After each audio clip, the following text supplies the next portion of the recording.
In today's video, I'm going to teach you how to present with speaker notes. If you've ever wanted to keep your talking points handy without showing them to your audience, this is exactly what you need. We're going to keep it simple and focused so you can feel confident the next time you present. Start by opening your deck and clicking Present, then choosing Presenter View. That one choice switches your setup into a mode designed for live speaking. As soon as you do, your slides take over the main screen, the display your audience can see, while your speaker notes appear on your laptop or secondary screen. This split is intentional. It keeps the room focused on clean visuals while giving you a private control center with everything you need.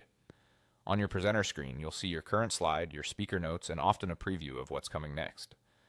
Think of your notes panel as your script support, not to be read word for word, but to guide your phrasing, remind you of key stats, or help you stick to timing.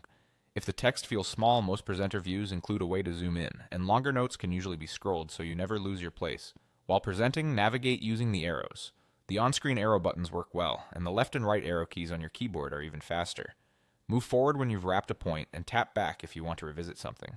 Keeping a steady pace matters more than racing ahead, so use those arrows to keep your flow natural and your message clear. As you speak, glance at your notes for prompts, then shift your attention back to the audience or camera. The preview of the next slide can help you transition smoothly. Finish a thought, nudge the arrow, and continue without awkward pauses. If you ever need a moment to collect your thoughts, your notes are there to keep you anchored. A quick word on screens. Your audience should only see the slides on the main display, not your notes. If your views appear swapped, presenter view usually includes a simple toggle to correct it. And if you're using a clicker, most of them behave like arrow keys, so you can move through slides while staying engaged. That's it.